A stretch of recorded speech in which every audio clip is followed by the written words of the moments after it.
Non, il n'y a pas que la solution de la guerre. Il faut que ce massacre cesse, mais quand on vient et que dès que vous protestez, on vous montre le miroir et qu'on vous dit « Regarde, tu es un antisémite », à part que ça commence à être un club bien fréquenté puisqu'il y a le pape, les Nations Unies et plein de personnalités qu'on estime. Ah bah oui, je m'excuse. Mais quand, comment vous l'appelez, Meyer Habib. Merci pour lui. Traite l'ONU d'organisation terroriste, on a quand même l'impression qu'il finit par vivre dans un monde qui n'existe plus vraiment. Et quand j'entends dire que c'est une honte, et ça a été dit par le CRIF qui nous explique, lui, ça va me faire des amis, hein. J'ai l'habitude, qui dit que, ah ben non, c'est pas normal qu'on interdise la présence des armements israéliens au salon Eurosatori de la défense et de la sécurité.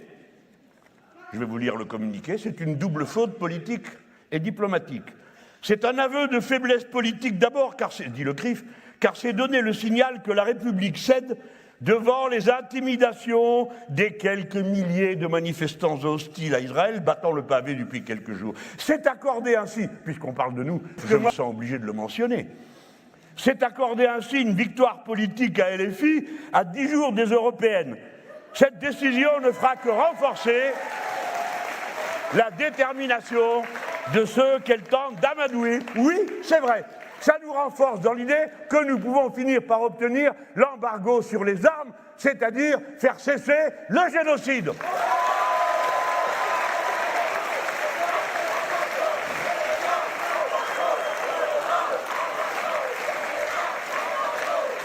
Oui, cessez le feu. Oui, les députés que vous allez élire, quoi qu'il arrive, quoi qu'on nous dise, quoi qu'on nous fasse, déposeront dès leur arrivée au Parlement européen une résolution pour décider la suspension de l'accord de coopération avec l'État d'Israël aussi longtemps que M. Netanyahou continuera le crime.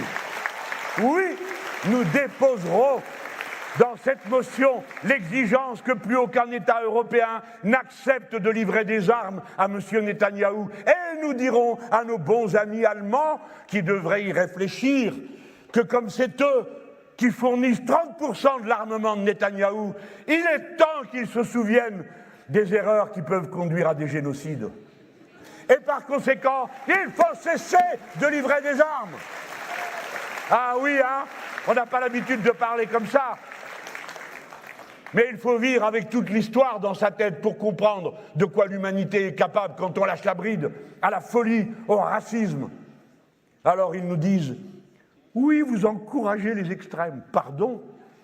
De quoi se nourrissent les extrêmes puisqu'ils ne font rien, ils ne disent rien, ils ne proposent rien? De quoi se nourrissent-ils? Posez-vous la question, grands esprits.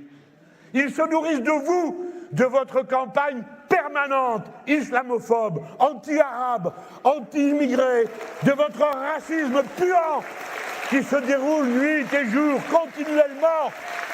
C'est vous qui poussez les gens à penser que l'ennemi, c'est celui qui n'a pas la religion qui convient, qui n'a pas la couleur de peau qui convient. C'est vous qui êtes les agents permanents du racisme qui détruira ce peuple si nous-mêmes, nous n'y faisons pas obstacle par tous les moyens. Notre moyen, nous, c'est la conviction, c'est la parole.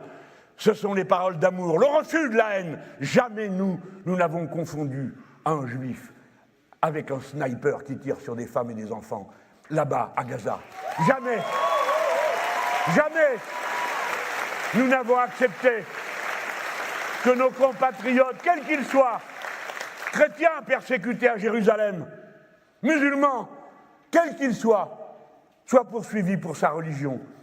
Et ceux qui mettent en cause l'islam, ce n'est pas à moi de le dire, mais je le dis quand même, mais renseignez-vous au moins un peu et vous finirez par comprendre pourquoi l'islam n'est pas antisémite, de même que le christianisme ne l'est pas. Et c'est pas à moi de le dire. Étudiez, lisez, renseignez-vous. Arrêtez d'injurier les gens sans savoir qui ils sont, et je vais vous dire qui ils sont. 99% d'entre eux, de braves personnes. Comme tu l'as dit, qui s'identifient à chaque mort à chaque enfant qui périt. Alors, c'est avec ça que je vais finir. Vous avez devant vous une lutte individuellement implicable à chacun d'entre vous. Chacun d'entre nous, il peut quelque chose. Moi, je peux faire ce que je suis en train de faire. Eux, ce qu'ils sont en train de faire. Mais chacun d'entre vous est, comme nous, responsable de ce qui va arriver. À nous-mêmes, à nos enfants et au monde dans lequel nous voulons vivre. J'ai entendu dire que cette élection allait, a dit M. Glucksmann, régler une fois pour toutes. Mais non, monsieur. Mais non. Parce que même si nous ne la gagnons pas, nous continuerons quand même. Alors, vous perdez votre temps. J'ai vu, progressivement, nos idées ont avancé. Progressivement, ce sont avec nos mots que dorénavant tout le monde parle. Reste-t-il des gens dans ce pays pour dire non, non, à part Meyer Habib? Reste-t-il, avez-vous entendu une seule fois quelqu'un dire « Ah non, pas d'embargo sur les armes, il est temps qu'on voit que les nôtres tuent plus proprement que les autres ». Avez-vous entendu une seule fois quelqu'un dire « Non, il faut continuer à tuer, non, tout le monde crie cessez-le-feu parce que tout le monde est d'accord ». Comme nous, depuis le premier jour. Voilà la différence. Réfléchissez. À qui faites-vous confiance? Sinon à ceux qui tiennent bon, quoi qu'il arrive. Et nous n'avons pas peur de la contradiction. Au contraire, nous la souhaitons, car c'est elle qui élève l'esprit. Nous préférons qu'on nous dise pourquoi nous avons tort à vouloir le cessez-le-feu que de nous traiter d'antisémites qui ne servent strictement à rien. Parce que la première force antiraciste de ce pays, c'est celle qui veut l'unité du peuple pour défendre ses revendications. Parce qu'on ne peut pas défendre et gagner les revendications si on se divise par la religion ou la couleur de peau, comme l'a très bien expliqué Anthony tout à l'heure, ou Damien Carême. Voilà la première force antiraciste. Alors, j'ai vu que M. Glucksmann a dit que la gauche qu'il fondait, parce qu'il va la fonder, on l'a attendu, hein. On ne savait pas quoi faire, on était là au toupiné en rond. Ah ouf, le voilà. Il dit qu'elle ne sera ni Jupiter, ni Robespierre. Alors que Jupiter fasse ce qui lui semble bon, ce n'est pas notre affaire. Mais Robespierre, comme dirait Jean Ferrat, eh bien, la France, elle répond toujours du nom de Robespierre. Et si vous voulez retirer Robespierre de l'histoire glorieuse des Français et de la Révolution, alors retirez la citoyenneté accordée aux Juifs à la demande de Robespierre, retirez la déclaration des droits de l'homme dont on disait qu'il était la représentation sur pattes, retirez Robespierre refusant la guerre contre toute l'Europe, retirez un de ces hommes, parmi d'autres, qui ont fait ce qu'ils pouvaient dans une situation que personne n'avait jamais connue. Et c'est Clémenceau que, pour une fois, je citerai, qui a eu la bonne formule en disant « Mais on ne trie pas dans la Révolution, c'est un bloc, c'est un tout, on prend le tout. » Oui, nous prenons le tout, et nous continuons à être la France qui répond de cet instant glorieux de son histoire qu'elle porte si mal aujourd'hui, la France de la liberté, de la fraternité, de l'égalité, car cette formule, c'est Maximilien Robespierre qui l'a proposée au peuple français. Voilà, gloire à ceux qui résistent et tiennent tête. Alors, je finis, j'ai 3 minutes de retard, et après je saute dans la voiture pour courir rentrer. Quelle vie, quelle vie. Ah. Je vous cite du Robespierre, je viens de vous dire, n'ayez pas peur de la contradiction. Écoutez bien, parce que c'est la langue du XVIIIe siècle, il faut des phrases kilométriques. Gardez-vous de penser que les destinées du peuple soient attachées à quelques hommes et bien sûr quelques femmes. Fût-ce cette brillante compagnie qui m'entoure.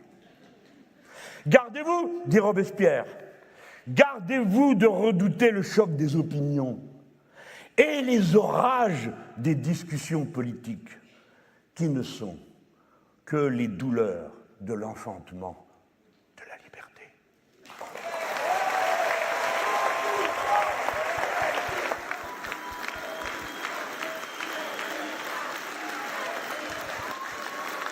Voici maintenant le clip de l'Union populaire dont on est très fiers.